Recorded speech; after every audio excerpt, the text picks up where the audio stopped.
요한계시록 2장 8절에서 11절 말씀입니다. 서머나 교회의 사자에게 편지하라. 처음이며 마지막이요 죽었다가 살아나신 이가 이르시되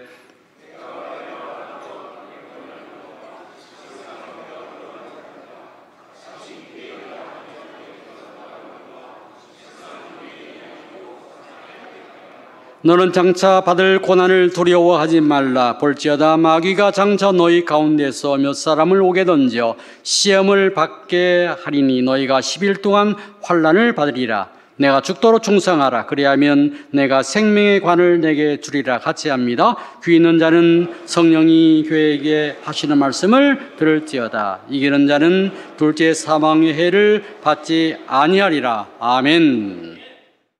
오늘 본문이 속해 있는 요한계시록 2장과 또 다음에 3장은 사도 요한이 소아시아 7개 교회에게 보내는 편지의 내용입니다. 7개 교회에 사도 요한이 예수님의 계시를 받아서 보냈다. 이 7교회는 단순히 7개 교회가 아니라 이 세상에 있는 모든 교회를 예표하고 있고 대표하고 있다라고 하는 것입니다. 요 편지 속에서 사도 요한은 각 교회들에게 책망과 칭찬과 또는 권면과 약속들을 하십니다. 어떤 교회는 책망만 있는 교회도 있습니다. 어떤 교회는 칭찬만 있는 교회도 있습니다. 어떤 교회는 칭찬과 책망이 고루 있는 교회도 있다라고 하는 것입니다. 이 말씀은 이 세상에 있는 모든 교회들을 주님은 살펴보고 계시고 어느 교회는 칭찬하는 교회, 어느 교회는 책망하는 교회로 주님께서 이야기하고 계신다고 하는 것을 지금 말씀을 하고 있는 것입니다. 그런데 오늘 본문의 서머나 교회는 칭찬만 받은 교회인 것입니다. 빌라델비아와 교회와 더불어서 칭찬만 받은 교회. 자, 우리 수영교회가 예수님의 칭찬만 받는 교회 되기를 간절히 바랍니다. 그 정답이 어디에 있느냐? 오늘 본문에 나와 있다라고 하는 것입니다. 오늘 서머나 교회를 조금 더 자세하게 알기 위해서 서머나 지역을 한번 살펴보고 서머나의 경제적, 문화적, 종교적 상황을 좀 알아보기를 원합니다. 서머나 지역은 지금 여러분들이 소아시아 지역, 사도 바울이 전도 여행을 했던 지역이고, 에베소에서 북쪽으로 지도를 좀 보여주시면요, 에베소에서 북쪽으로 약 80km 정도 떨어진 그런 지역입니다. 지금은 튀르키예, 옛날에 터키라고 했죠. 그 지역입니다. 그래서 이 서머나 지역은 항구 도시입니다. 옆에 바로 에게해가 붙어 있어가지고 아주 아름다운 항구 도시. 그래서 사람들은 아시아의 꽃이다, 아시아의 면류관이다라고 이렇게 별칭을 붙이고 있습니다. 당연히 항구 도시니까 인구들이 많이 삽니다. 약 20만에서 30만 정도 살았다는 학자들의 보고들이 있습니다. 인구가 많으니까 당연히 장사가 잘 되고 상업이 발달했습니다. 그래서 부유한 도시에 해당이 되는 것입니다. 또 그 당시에 로마의 신전이 이 서머나 지역에 있었습니다. 로마 황제의 신전이요. 그러니까 로마 황제를 신으로 섬기면서 가이사를 신으로 고백을 해야 합니다. 그래서 가이사를 신으로 고백하고 가이사를 나의 주라고 고백한 사람만 증명서를 받고 일자리를 얻을 수 있고 직장을 다닐 수 있는, 직업을 선택할 수 있는 이러한 아주 악조건의 환경에서 서머나 교회가 있다라고 하는 것입니다. 또 세 번째로는 여러분 잘 아는 AD 70년에 로마에 의해서 이스라엘이 완전히 멸망됩니다. 예수님께서 루가복음 21장 6절에 돌 위에 돌 하나도 남지 않겠다고 하는 그 예언의 말씀이 이루어진 것입니다. 그래서 많은 사람들이 예루살렘을 떠나서 유대 땅을 떠나서 이 소아시아 지역으로, 특히 이 서머나 지역으로 모여들었습니다. 인구의 20% 정도라고 하니까 약 4, 5만 정도가 유대인들이 지금 이 지역에 와서 살고 있다고 하는 것입니다. 이들은 이 지역에 와서 회당을 건설하고 자기들끼리 세력을 확장하며 정치적으로, 경제적으로, 종교적으로 어떤 큰 세력을 확장해 있는 상태인 것입니다. 자, 이런 상황에서 있는 교회, 다시 말하면 우상 숭배자들이 지배하고 있고 유대인들이 로마 사람들과 결탁해서 황제 숭배를 하고 있는 이런 상황에서 있는 교회, 이 교회는 굉장히 어려운 교회일 것이고 신앙적으로 핍박을 받았을 것입니다. 정말 복음 전하기가 굉장히 어려웠던 이런 교회라고 저희들은 짐작을 할 수가 있습니다. 그런데 이 교회가 지금도 존속한다는 것입니다. 소아시아 7개 교회 중에서 6개 교회는 터만 남아 있습니다. 저도 가봤습니다만은 참 안타까웠습니다. 그 큰 에베소 교회, 사도 바울이 3차 전도 여행 때 3년이나 가르쳤던 그 에베소 교회도 흔적이 없습니다. 그런데 유독 서만화 교회만 폴리갑 순교 기념교회라고 하는 이름으로 바뀌어서 이렇게 존속을 하고 있다는 것입니다. 지금도 이슬람 국가입니다. 튀르키예는. 그래서 99%가 이슬람을 믿는데 그 속에서도 당국의 허가를 얻어서 지금 예배를 드리고 있다고 하는 것입니다. 여기에는 분명히 이유가 있다고 하는 것입니다. 모든 존재에는 이유가 있습니다. 존재 속에 이유 없는 건 하나도 없는 것입니다. 우리 인간이 존재하는 이유가 무엇입니까? 고린도전서 10장 31절, 너희가 그런지 먹든지 마시든지 그 무엇을 하든지 하나님의 영광을 위하여. 우리는 하나님께 영광을 돌리는 자로, 예배하는 자로, 찬송하는 자로 현재 존재하는 것입니다. 살아있는 나무 하나도 그냥 있지 않습니다. 살아있는 나무들도 보십시오. 인간이 내품는 이산화탄소를 빨아들이고 인간이 필요한 산소를 내품습니다. 그래서 인간을 유익하게 하는 것입니다. 살아있는 나무들이요, 뿌리를 통해서 땅을 단단하게 잡고 있어서 산사태를 막아줍니다. 비가 왔을 적에 뿌리를 통하여 물이 땅 속으로 들어가게 해서 계곡물이 흐르게 하고 지하수가 흐르게 하는 것입니다. 눈사태를 막아줍니다. 홍수와 가뭄을 막아주는 역할을 하는 것입니다. 자, 나무 하나도 존재의 이유가 있는데 하나님의 몸된 교회, 예수님의 몸된 교회가 존재하는 데는 분명히 이유가 있다고 하는 것입니다. 그 이유가 오늘 본문에서 설명하고 있다는 것입니다. 이 교회가 존재하는 데에는 분명한 이유가 있다. 이슬람 국가입니다. 99%가 이슬람 교도입니다. 미국에 있는 종교자유위원회라는 곳이 있습니다. 2024년도 세계 종교자유지수를 조사해서 발표했는데 북한과 튀르키예가 종교자유 우려 국가입니다. 그럼에도 불구하고 여기에는 교회가 1900년 동안 지금 존속하고 있다고 하는 것입니다. 여기에는 분명히 이유가 있다고 하는 것입니다. 이 교회에 주님이 나타나셔서 오늘 말씀하고 있다고 하는 것입니다. 오늘 주님께서는 요한계시록 2장 8절에서 이 교회에 이런 모습으로 나타나서 말씀을 하시는 것입니다. 자, 2장 8절요, 시작. 서문한 교회 사자에게 편지하라. 처음이며 마지막이요 죽었다가 살아나신 이가 이르시되. 주님께서 말씀합니다. 어떤 모습으로 나타나셔서 이 교회에 말씀하느냐? 첫 번째로는요, 처음이며 마지막이라고 이야기합니다. 요한계시록 1장 8절에 예수님을 알파와 오메가라고 말씀합니다. 처음이고 끝이라고 말씀합니다. 요한복음 1장 1절에 태초에 말씀이 계셨다. 말씀은 로고스, 로고스는 예수님을 뜻합니다. 요한계시록 21장 20절에 아멘 주 예수여 오시옵소서. 그러니까 시작과 끝을 예수님이 관통하는 것입니다. 예수님의 시작과 끝은 영원에서 영원까지입니다. 사랑하는 성도 여러분, 이 말은 무슨 말씀입니까? 모든 역사의 시작은 예수님으로부터 시작되었다. 모든 역사의 종말도 예수님으로부터 끝난다. 모든 역사를 주관하신다라고 하는 것입니다. 이 세상 모든 것들은 예수님이 관통하고 계신다, 섭리하고 계신다, 계획하고 계신다, 통치하고 계신다라고 지금 말씀을 하고 있는 것입니다. 그래서 우리 로마서 11장 36절에는 이렇게 말씀합니다. 만물이 주에게서 나오고 주로 말미암고 주께로 돌아감이라. 모든 만물은 주님으로부터 시작되었고 지금 현재도 주님으로 말미암아 운행되고 통치되고 섭리되고 있다고 하는 것입니다. 우연이라고 하는 것은 있을 수 없다라고 이야기합니다. 그리고 결국에는 주님에게로 돌아간다라고 이야기하는 것입니다. 자, 왜 서만화 교회에게 이렇게 주님께서는 모든 역사를 주관하시는 주님으로 나타나셨을까?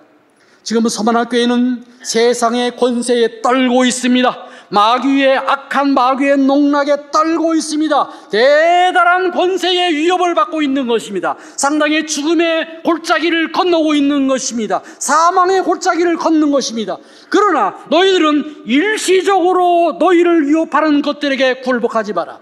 영원하신 예수님이 너희를 지키고 계신다라고 말씀하고 있는 것입니다. 이 말씀은 우리에게 하는 말씀인 줄 믿습니다.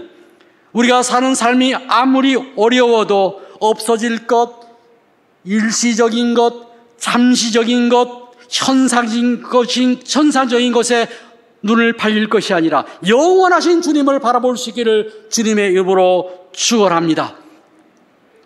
두 번째로 주님은 죽었다가 살아나신 이라고 말씀합니다. 그 모습으로 나타나는 것입니다. 예수님께서는 죽었다 살아나셨습니다. 예수님께서는 이 땅에 오셔서 우리 죄를 짊어지고 십자가에 죽으셨습니다. 그리고 3일 만에 살아나셨습니다. 오늘 샤론이 찬양한 대로 예수님은 우리 구주십니다. 예수님은 우리의 죄를 짊어지셨습니다. 예수님이 곧 생명이고 영생입니다. 예수님이 우리의 구주이십니다 하는 것입니다. 이것을 믿고 가라고 하는 것입니다. 부활하신 주님을 믿고 너희들 이 세상에서 죽는다 할지라도 그것 때문에 염려하지 마라라고 주님은 계시를 통하여 말씀하고 계시는 것입니다. 사랑하는 성도 여러분, 왜 예수님은 이런 모습으로 나타나셨을까요? 왜 예수님은 영원하신 주님으로, 부활하신 주님으로 나타나셔서 왜 이렇게 말씀하실까요? 그들에게는 죽음의 그림자가 있습니다. 고난이 있습니다. 역경이 있다라고 하는 것입니다. 순교가 앞에 다가와 있다라고 하는 것입니다. 그래서 너희들은 영원하신 주님이 너를 붙들고 있다. 너를 영원까지 인도할 거야. 너희들이 이 세상에 너 죽는다 하더라도 부활할 거야 라고 위로하고 계신다라고 하는 것입니다. 위로하고 계신다. 여러분, 어떤 때 가장 위로가 될까요? 여러분, 동병상련이라는 말 아마 들어보셨을 것입니다. 동병상련이란 같은 병을 앓았던 사람들이 서로를 가엾게 여기고 위로가 된다, 이런 뜻입니다. 어떤 사람이 길을 가다가 넘어져가지고, 제 지인이 그런 사람이 있어요. 넘어져가지고 무릎을 크게 다쳐가지고 깨져가지고 병원에 입원을 해 있습니다. 한 6주 입원해야 돼요. 그런데 얼마나 힘들겠어요, 이 여름에. 그런데 가서 이 권사님이 가서 이제 권면을 하는데, 위로를 하는데, 옛날에 그렇게 똑같이 아팠던 권사님이 가가지고 위로를 하는 거예요. 아이고, 집사님, 내가 옛날에 나도 이렇게 집사님처럼 넘어져가지고 무릎 깨져가지고 내가 6주 있었는데 정말 더워서 혼났어. 여름이야, 그것도. 그런데 그 견딜만해. 6주 지나면 깨끗하게 나. 나는 그때 그냥 성경 읽고 그냥 말씀 듣고 찬양하고 기도하고 해서 오히려 더 성령 충만해졌어. 그러니까 이 하나님이 고난도 유익이라는 말씀이 딱 와닿는 거야. 이번 교회에 여러분 아마 믿음이 크게 될 거야. 이렇게 얘기하면 그 넘어져서 다친 집사님이 위로가 되는 거예요. 그런데 한 번도 안 아픈 집사님이, 감기 한 번 안 들린 권사님이 가가지고, 집사님 그거 아프지요? 그 6주에 깨끗이 낫는데 그거 좀 아파도 참으면 돼. 그냥 참고 기도하고 성경 읽으면 돼. 이러면 위로가 될까요? 네? 대답이 없으십니까? 위로가 별로 안 됩니다. 왜? 아파보지 않았기 때문에. 아파보지 않았기 때문에. 오늘 예수님께서는요, 동병상련의 마음인 것입니다. 나는 너희들처럼 뺨도 맞았다. 나는 너희들처럼 고문도 당했다. 나는 너희들처럼 침뱉음도 당했다. 나는 너희들처럼 채찍에도 맞았다. 나는 너희들처럼 십자가도 졌다. 나는 너희들처럼 십자가에 못도 박혔다. 허리에 창도 찔렸다. 그러나 나는 부활했다. 나는 영원하신 주님이다. 영원하신 주님이, 부활하신 주님이 너희를 위로한다라고 하는 것입니다. 그러니 얼마나 위로가 되겠는가라고 하는 것입니다. 그래서 주님이 이 모습으로 나타나셔서 위로를 하고 계신다고 하는 것입니다. 실제로 소아시아에 있는 지금 7교회, 2장 3장에 나와 있는 7교회에 예수님께서는 다양한 모습으로 나타나셔서 지금 권면하고 있는 것입니다. 어떤 교회는요, 좌우에 낯선 검을 가진 모습으로 나타납니다. 어떤 교회는요 불꽃 같은 눈으로 나타납니다. 어떤 교회는요 다윗의 열쇠를 가지신 분으로 나타납니다. 어떤 교회는 충성이요 아멘으로 나타납니다. 어떤 교회는 참된 증인으로 나타나고요, 어떤 교회는 창조 주임으로 나타나는 것이다. 왜요? 그 교회의 실정에 맞도록 나타나 보이신다라고 하는 것입니다. 사랑하는 성도 여러분, 우리에게도 마찬가지인 것입니다. 오늘도 말씀을 듣지만 여러분들이 와 닿는 감도는 다 다를 것입니다. 제가 강연도 하고 세미나도 하고 이렇게 이제 집회도 다니면서 보면은 이 마지막에 간담회도 하기도 하고 다과회도 하기도 하고 질의응가 하는 시간도 갖는 때가 있습니다. 그때에 제가 항상 느끼는 게 뭐냐면요, 똑같은 원고로 똑같이 설교를 했는데 똑같이 말했는데 들으시는 분은 감동이 다 다른 거예요.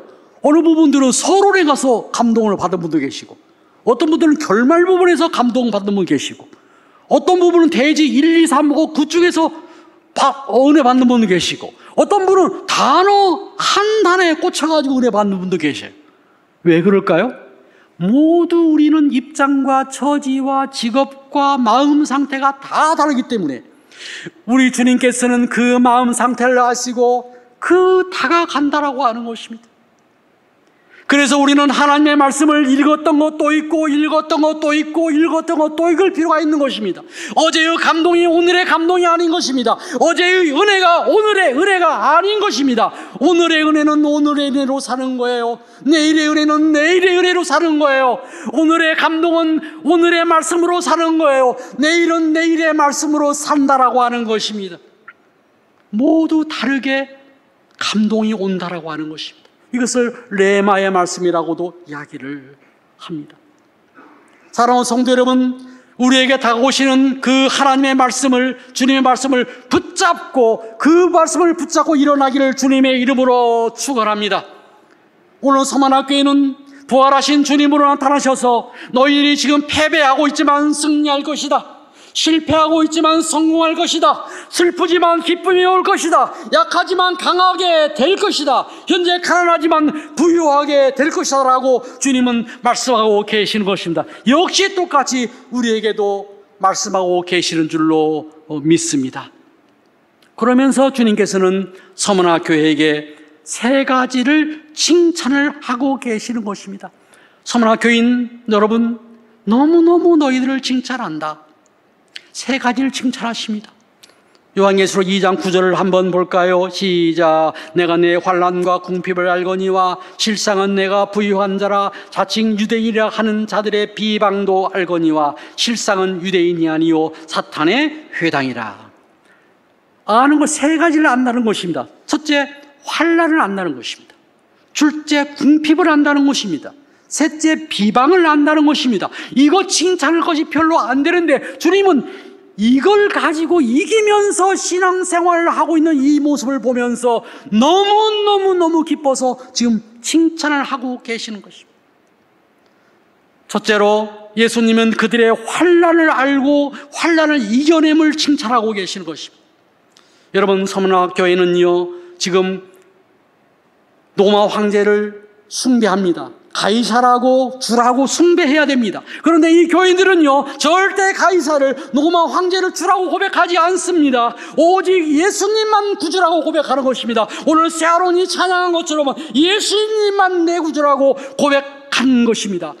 아마 이 찬양이 있었다면 서문화교회 교인들은 이 찬양을 불렀을 것입니다. 예수는 그리스도, 예수는 주, 하나님의 영으로 경배 드리리.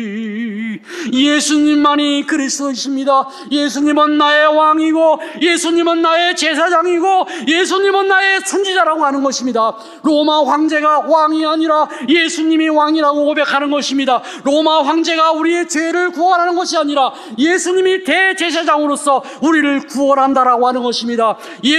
로마 황제의 말이 진리가 아니라 예수님이 말씀이 길이요 진리요 생명이라고 지금 고백하고 있는 것입니다. 이 고백이 우리 고백되기를 간절히 바랍니다. 이 고백에 우리는 뼛속에, 핏줄 속에, 호흡 속에, 맥박 속에 살아있는 동안 영원히 고백할 수 있기를 주님의 이름으로 축원합니다.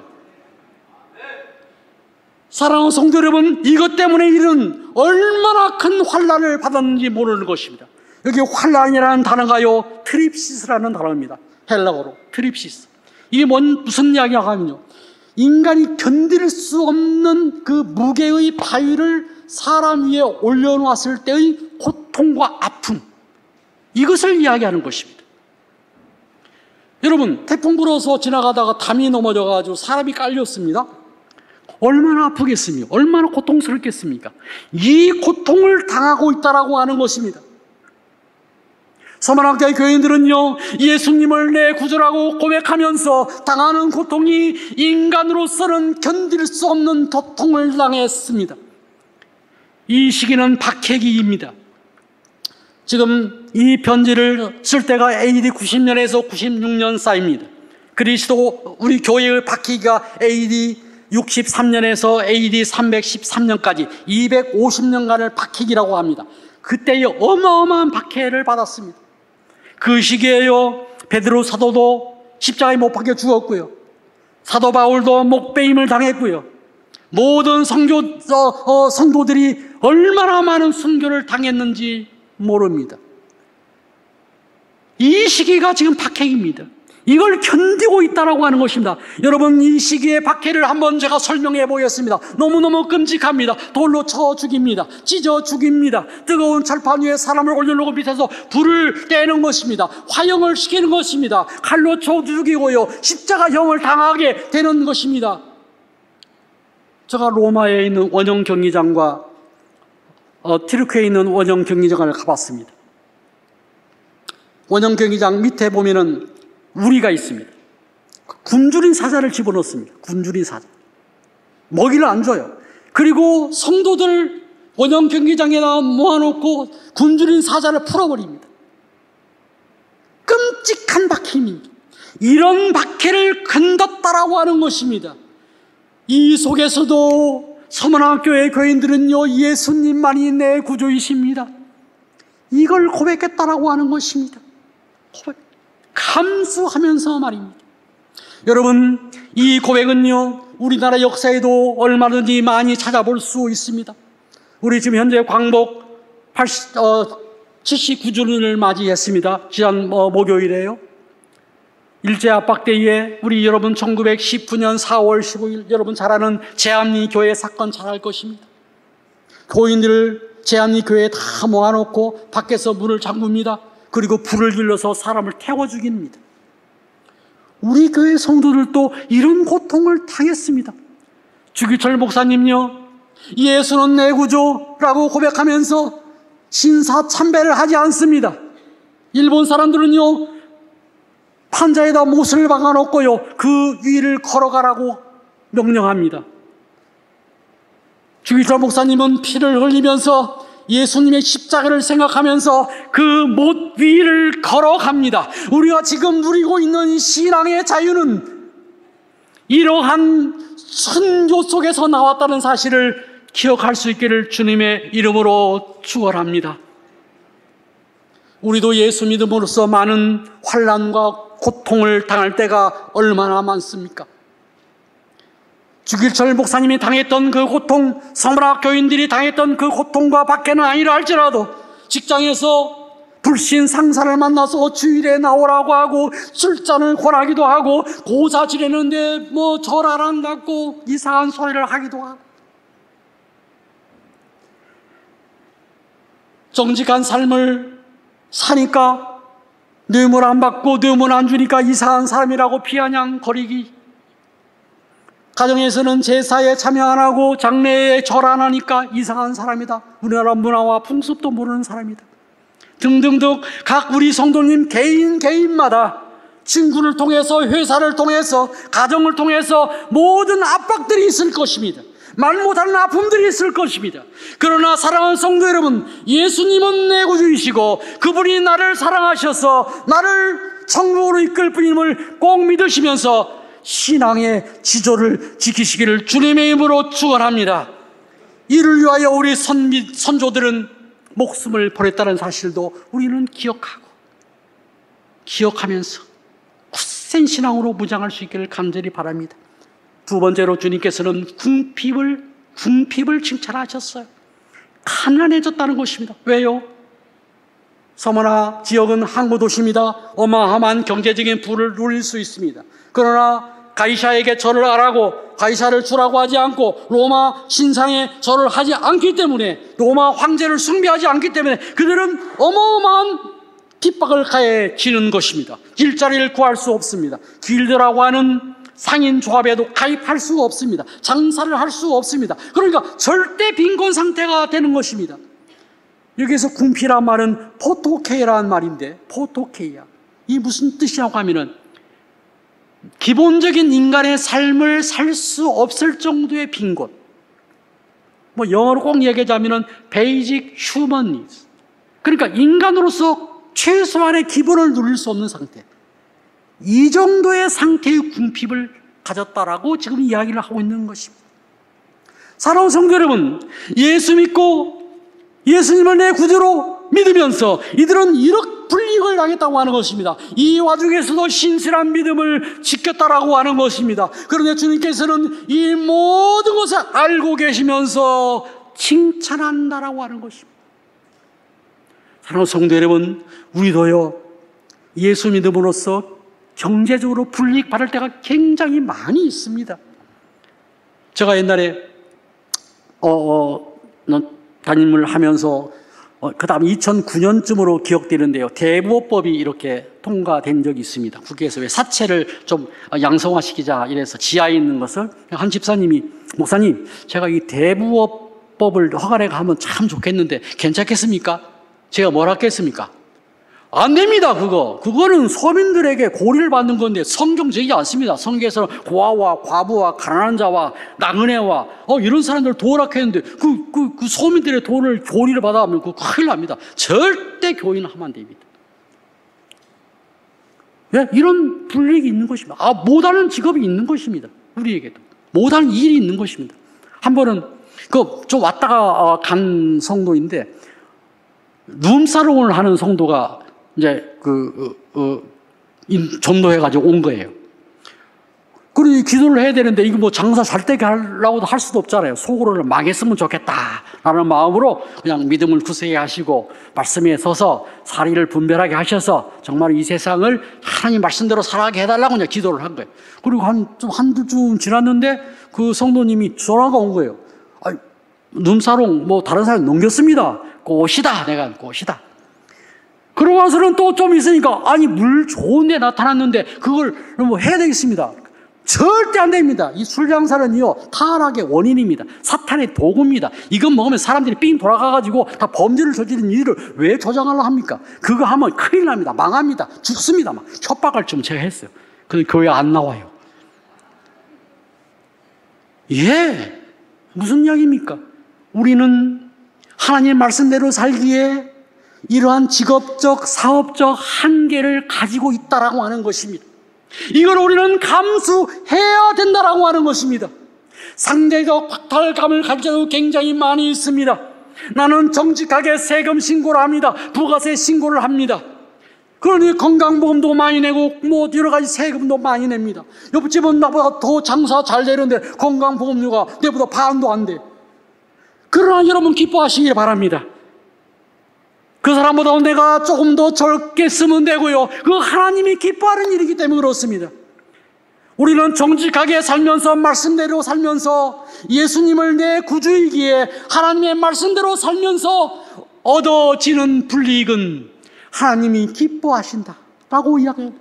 그래서 예수님이 오늘 본문에서 뭐라고 하십니까? 실상은 내가 부유한 자다라고 말씀하는 것입니다.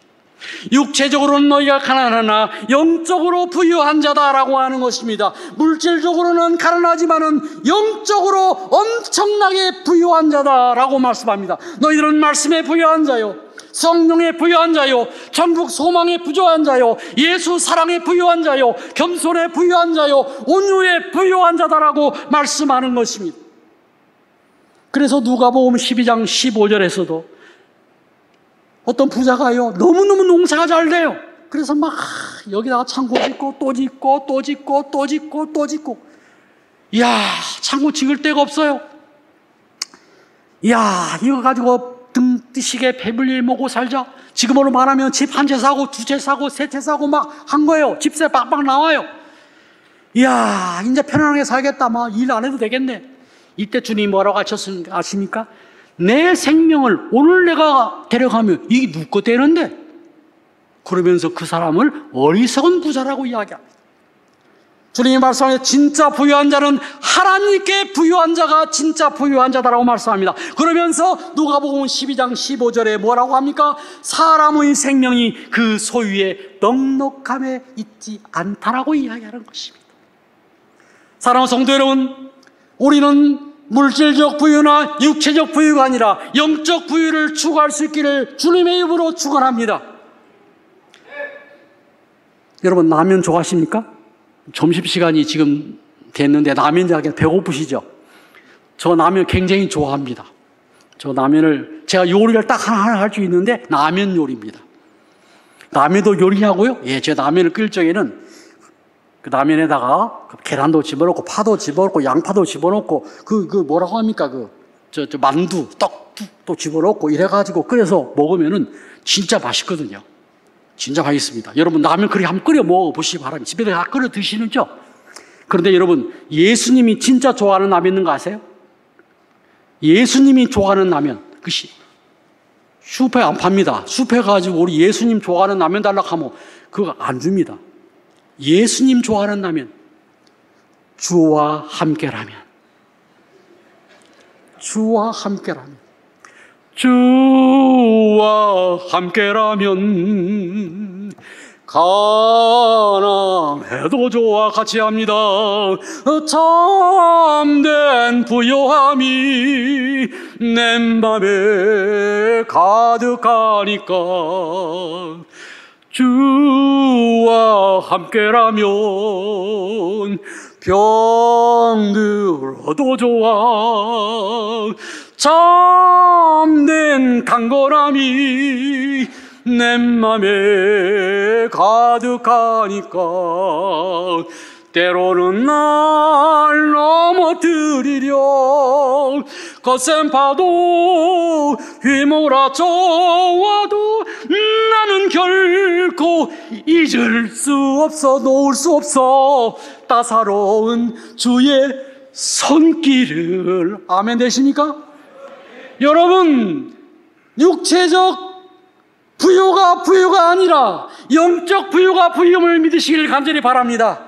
육체적 강건함이 아니라 영적 강건함인 줄 믿으시기를 간절히 바랍니다. 세상은 우리에게 부추깁니다. 수단과 방법을 가리지 말고 돈 벌어라. 수단과 방법을 가리지 말고 이 건물 저 건물 사재껴라. 수단과 방법을 가리지 말고 너희들 권세 명예 높여라. 높은 자리에 올라가라고 이야기합니다. 그 보이지 않는 예수님, 그거 왜 믿느냐? 보이는 현실에 충실하라라고 이야기를 합니다. 그러나 주님은 또다시 말씀합니다. 너희가 신앙을 지키다가 가난하게 되더라도 너희는 진짜 부유한 자다라고 말씀을 하고 계시는 것입니다. 물질적 부유가 아니라고 말씀하고 계시는 것입니다. 그러면 우리 예수님은 부자를 싫어하나요? 절대 그렇지 않습니다. 여러분, 부자 되시기 간절히 바랍니다. 아멘 안 하시겠습니까? 부자 되시기 바랍니다. 여러분, 신명기 28장에 보면 여러분, 하나님 말씀대로 살면 들어가도 복을 받고 나가도 복을 받고 머리가 될지언정 꼬리가 되지 않고, 네, 그것입니다. 여러분, 일하지 않는 자는 먹지도 말합니다. 게으른 자는 개미한테 가 배우래요. 무슨 일을 하든지 죽게 하듯 하래요. 그런 사람들이 부자 안 되겠습니까? 부자 되는 것입니다. 말씀대로 살아가면서 얻는 부자, 당연히 주님께서는 그게 축복인 것입니다. 여러분, 아브라함도 거부였습니다. 이삭도 100배의 수확을 얻었습니다. 야곱도 외삼촌 집에 가가지고 세 떼를 가지고 가나안으로 왔습니다. 예, 요셉도 종리고 다니엘도 종리입니다. 네, 주님은 칭찬했으나 중요한 것은 그거를 어떻게 사용하는가라고 하는 것입니다. 세상 사람들은 그것을 사탄의 도구로 사용해서 나를 위하여, 다른 사람을 핍박을 위하여 사용하지만 우리는 키보드 한 개, 선택적 가난입니다. 나에게는 그냥 궁핍하게, 타인에게는 넉넉하게. 내가 500만 원 벌었으면 최소한으로 나를 위하여, 우리 가족을 위하여 쓰고 나머지는 유통시키는 것입니다. 이게 선택적 가난인 것입니다. 권세를 나를 위하여 사용하지 않고 요셉처럼 형을 죽일 수도 있지만 형을 보호하고 고센 땅에다가 이스라엘 백성을 집어넣고 하나님 말씀대로 민족을 이루는 일에 그 명예를, 권세를 사용한 다니엘처럼 주님을 끝까지, 예수님을, 하나님을 믿으면서 창문을 열고 세 번을 기도하면서 하나님이 영원한 왕이심을 선포하는 그 자리에 사용하는 것입니다. 내 권세를 사용하고 내 명예를 사용하고 내 물질을 사용하는 것입니다. 그렇게 사용하는 물질은 주님께서 부어주면 줄수록 우리는 부자가 되는 것, 아멘인 것입니다. 그런 부자 되기를 간절히 바랍니다. 부자 됐을 때 선택적 가난을 선택하시기를 간절히 바랍니다. 우리는 세상을 보는 관점에서 보이는 것에만 집중하는 것이 아니라 보이지 않는 것에 집중하기를 주님의 이름으로 축원합니다. 세 번째로 주님은 비방받는 것을, 그리고 비방받음에도 믿음 지키는 것을 지금 칭찬을 하고 계시는 것입니다. 당시 로마 제국에는 15개의 도시가 있었습니다. 15개의 도시들이 로마 황제의 신전을 유치하기 위해서 혈안이 되어 있습니다. 그런데 유대인들과 이렇게 합해서 세력을 모아서 소모나 지역에다가 로마 신전을 유치한 것입니다. 그런데 소모나 교회 교인들이 협조를 안 하는 것입니다. 거기와 절을 안 하는 거예요. 죽으면 죽었지 절을 안 하는 거예요. 그러니까 이제 비방하기 시작하는 것입니다. 악담하기 시작하는 것입니다. 뭐라고요? 성찬 예식을 하니까 예수님의 살과 피를 먹는다 하니까 저 사람들은 시인종이다라고 이야기하는 거예요. 부활을 믿으니까 저 이상한 허무맹랑한 것을 믿어서 사람들 이상하게 만든다라고 이야기합니다. 남녀노소가 모여서 예배드리니까 저거는 정말로 비윤리적인 집단이라고 이야기합니다. 로마 황제의 신상에 절을 하지 아니하니까 저 사람들은 매국노다라고 이야기합니다. 그리고 저 교회는 불온단체다, 반국가단체다라고 매도하기 시작하는 것입니다. 이때 주님은 말씀합니다. 서머나 교인들을 위로합니다. 교인들아, 저 유대인들은 유대인이 아니야. 진짜 유대인이 아니야. 아브라함의 자손이 아니야. 자칭 유대인이야. 사탄의 회당이야. 유대인의 회당이 아니야. 사탄의 집합소야. 저들은 사탄의 도구로 사용되고 있어라고 이야기하는 것입니다. 정말 이들은 유대인이 아닌 것입니다. 유대인이면 우상숭배를 하지 않아야 되는데 1계명, 2계명, 3계명 다 어기고 있는 것입니다. 6계명도 어기는 것이나 살인하지 말라 어깁니다. 내 이익을 탐내지 말라 어깁니다. 거짓 증거하지 말라는 거 다 어깁니다. 10계명을 몽땅 어기면서 유대인이라고 할 수 없다라고 이야기하는 것입니다. 거기에 속아나오지 말아라고 이야기합니다. 사랑하는 성도 여러분, 우리도 예수 믿으면서 진실하게 예수님을 내 구주로 믿으면서 돌아오는 비방들 참 많습니다. 우리 남자분들 가장 많이 돌아오는 비방이 저렇게 술, 담배 안 먹어가지고 사회생활 하겠어? 이 이야기를 아마 가장 직장 다니는 사람들, 사업하시는 분들 할 거예요. 그거 헛소문인 거 아시죠? 여러분, 알코올은 1급 발암 물질입니다. 술 때문에 일어난 일들은요, 관계를 개설하는 것이 아니라 관계를 다 깨요. 가정 파괴하시는 분들요, 가정 폭력하시는 분들 거의 술 먹는 거예요. 친구하고 싸우는 거 다 술 먹고 하는 거예요. 여러분, 모든 관계를 파괴하는 것. 요사이 나오는 뉴스에 연예인들 나오잖아요. 유명 연예인들 술 먹고 음주운전했다가 그 사고 난 거 보잖아요. 관계 다 끊어지는 거예요. 관계 다 끊어집니다. 여러분, 담배를 피우면 관계가 회복된다고요? 담배 냄새 좋아해서 옆으로 가셔요? 옛날 제가 교인 중에 한 분이 누가 있었냐면은 모태신앙인데 어머님이 권사시에요. 근데 이분이 담배를 너무 좋아해. 그냥 담배를 얼마나 먹는지 그냥 쩔여 있어 보면. 옆에만 가면 담배 냄새 때문에 그 악수하다가도 담배 안 끝나 내가 막 이래요. 근데 이분이 그 다음에 교회 올 적에는 향수를 뿌리고 와. 향수를.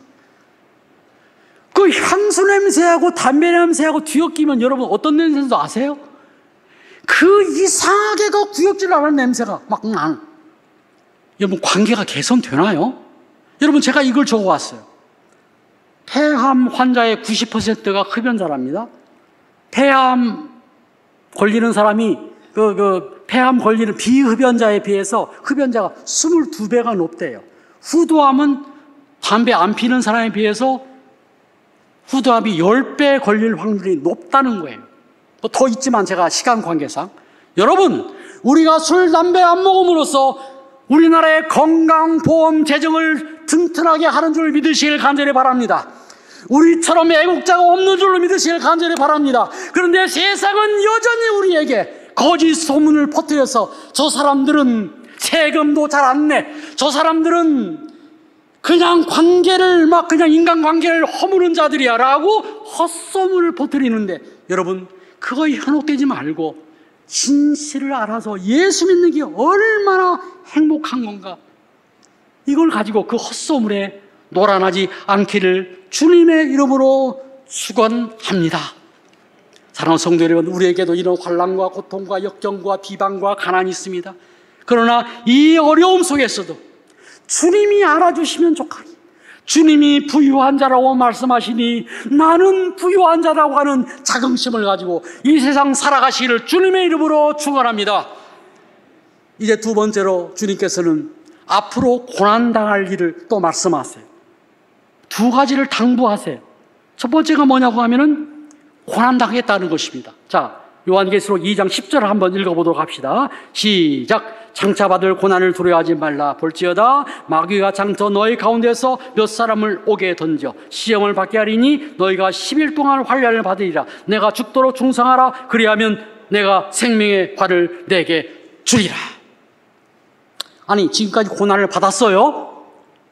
앞에서 받았죠. 그리고 진짜 받았어. 그런데 또 고난 받으라는 거예요. 또 고난이 있다는 거예요. 또 고난이 있다는 거예요. 예수님은 고난을 좋아하는 걸까요? 예수님은 우리를 힘들게 해놓고 즐기는 걸까요? 여러분, 성경은 고난이 유익이라고 이야기를 합니다. 욥기서 5장 7절에 사람은 고난을 위하여 태어났다라고 이야기합니다. 여러분, 이사야 45장 7절에 하나님께서는 빛도 지었고 어둠도 지었다. 하나님께서는 평안도 지었고 환난도 지었다라고 하는 것입니다. 환난도 주님께서 지으셔서 필요할 때에 우리에게 허락한다라고 하는 것입니다. 사랑하는 성도 여러분, 우리는 고난을 통하여 더욱더 빛납니다. 고난을 통하여 더욱더 연단됩니다. 고난을 통하여 정말로 우리의 믿음이 진실된지를 시험하게 된다고 하는 것입니다. 여러분, 초대교회에 예루살렘 교회가 큰 핍박이 있었습니다. 스데반이 순교합니다. 야고보가 순교합니다. 사람들은 모두 흩어집니다. 복음이 전 세계에 전파되는 것이 로마까지 가게 되는 것입니다. 주님이 사도행전 1장 8절에서 말씀하신 땅끝까지 이르러 내 증인이 되라고 하는 그 말씀이 고난을 통하여 이루어졌다고 하는 것입니다. 사랑하는 성도 여러분, 이 고난이라고 하는 것은 얼마나 귀하고 중요한지 모르는 것입니다. 서문학교회는 이 고난을 통하여 이 고난을 이겨냄으로써 우리 교회가 항상 고난을 받아야 될 존재임을 말씀하면서 교회는 항상 고난을 받더라도 순결한 존재가 되어야 함을 말씀을 하고 있는 것입니다. 여러분, 고난 두려워하지 말기를 간절히 바랍니다. 우리가 성령 충만해지면 고난이 고난처럼 느껴지지 않는 것입니다. 가난이 가난처럼 느껴지지 않는 거예요. 약함이 강함으로 변화되는 거예요. 그게 사도 바울이 고백 아닙니까? 사도 바울이 육체의 가시가 있었을 적에 하나님께 간절히 3번 기도했는데 내 은혜가 내가 족하다는 것입니다. 오히려 너의 약함이 강함이라는 것입니다. 사도 바울은 그 약함이 오히려 강함으로 느끼면서 전도하고 선교하게 되는 것입니다. 여러분, 제일 중요한 것은 무엇입니까? 가난한데 가난처럼 못 느껴지는 게 중요한 것입니다. 약한데 약함처럼 못 느껴지는 게 중요한 것입니다. 그 은혜 받으면 그렇게 된다라고 하는 것입니다. 그러면서 고난을 받는데 그 고난의 주체가 마귀라고 이야기합니다. 마귀가 너희 몇 사람들을 옥에 집어넣을 것이다. 우리를 미워하는 대상은 사람이 아니라 마귀라는 것입니다. 영적 전쟁이라고 하는 것입니다. 여러분들 미워하는 사람이 있습니까? 그 사람을 위해서 기도하시기 바랍니다. 그 사람을 위해서 열심히 기도하시길 바랍니다. 사람이 미워한 것이 아니라 그 안에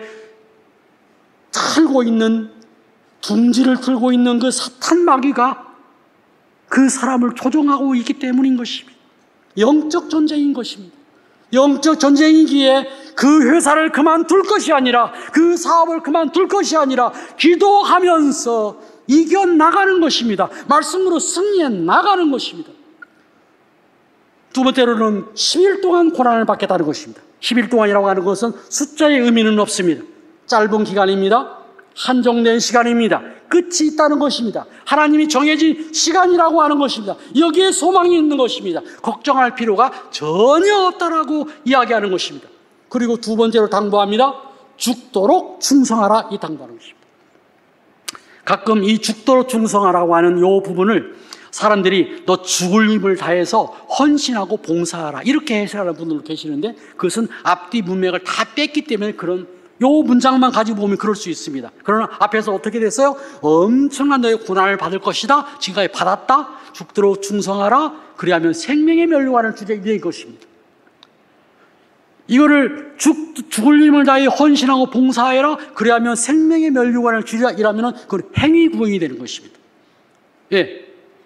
뭐 봉사 열심히 하면 구원받는다, 이렇게 되는 것입니다. 이게 절대 아닌 것입니다. 절대 아닌 것입니다. 이 충성하라고 할 때 이 충성의 단어가 피스토스라는 단어를 사용하고 있는데요, 신실하다, 이런 뜻입니다. 다시 말하면 진실하고 변함없는 믿음을 이야기하는 것입니다. 다른 번역 성경에는 이렇게 되어 있습니다. 한글 킹 성경에 죽기까지 신실하라. 현대어 성경에는 죽음에 직면하는 일이 있더라도 끝까지 충성하라, 이렇게 번역이 되어 있습니다.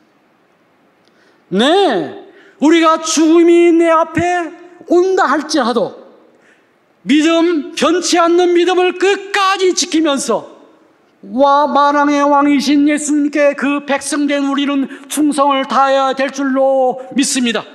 순교를 각오하면서 신실하게 믿음을 지켜야 될 줄로 믿습니다. 내가 너희들을 지켜줄 테니까 끝까지 포기하지 말고, 죽음이 네 앞에 온다 할지라도 포기하지 마라. 그래야면 내가 너희에게 영원한 멸류관을 상급으로 주리라, 이렇게 말씀하고 있는 것입니다.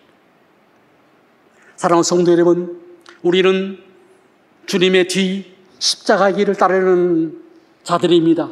주님께서 남겨진 그 고난, 우리 육체에 채우는 사람들입니다. 좁은 길을 걷는 사람들입니다.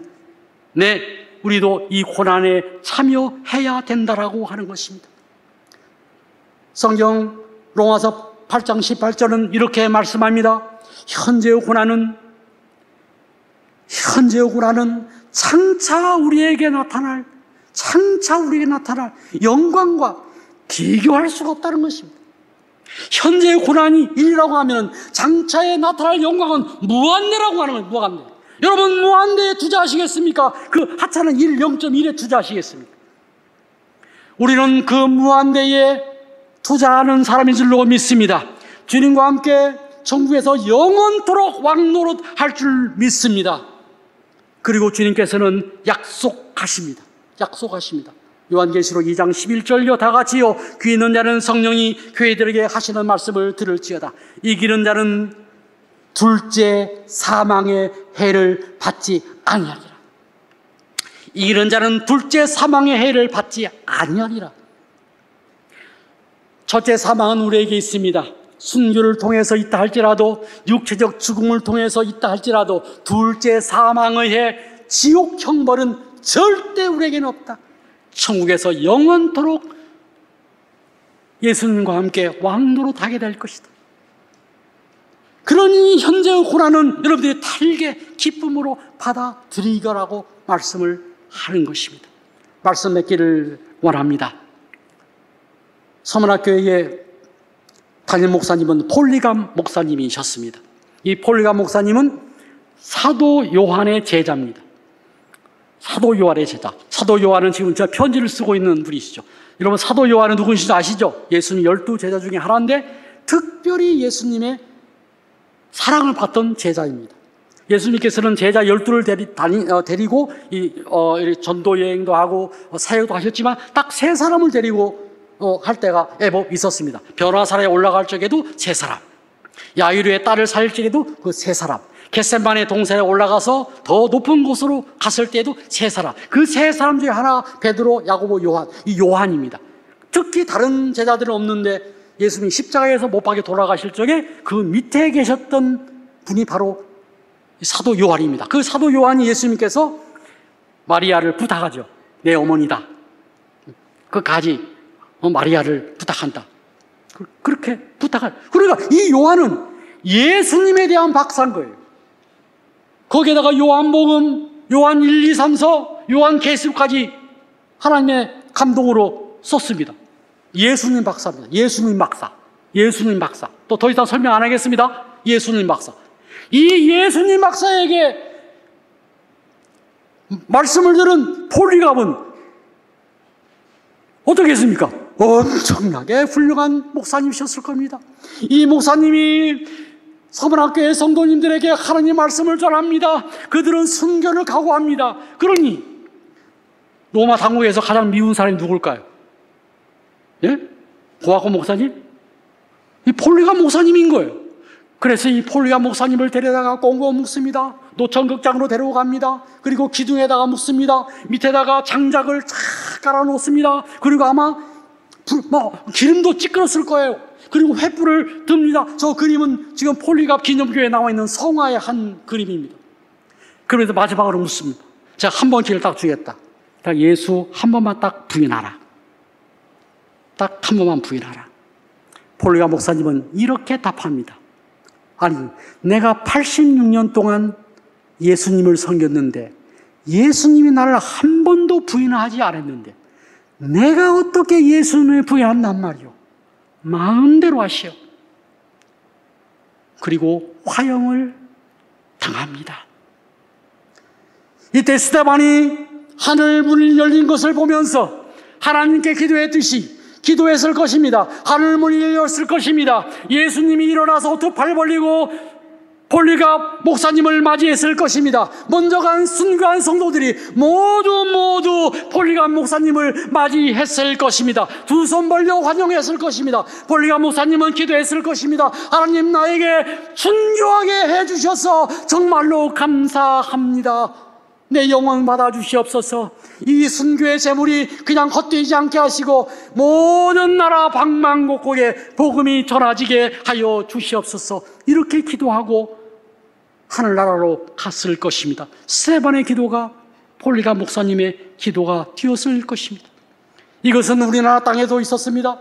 1948년 여순 반란 사건에 손양한 목사님 아들 둘이 예수 믿는다는 이유로 총살을 당합니다. 고등학생, 중학생이었습니다. 얼마나 안타까운 일입니까, 여러분? 내 아들이 총살당했는데, 순교당했는데 장례식이 되었습니다. 손양한 목사님은 이렇게 기도합니다. 하나님, 이 부족한 죄인의 가정에서 순교자가 나오게 하시니 정말 감사드립니다. 한 아들도 순교한 것이 아니라 두 아들까지 순교했으니, 두 아들이 순교했으니 너무너무 감사드립니다. 이 순교의 열매가 이 나라의, 이 민족의 복음의 열매로, 천국의 열매로 열매가 맺을 줄 믿고 감사드립니다. 이렇게 기도했습니다. 여러분, 우리의 믿음, 우리의 이 자리, 우리의 신앙, 이와 같은 선배들의 신앙인 줄로 믿으실 간절히 바랍니다.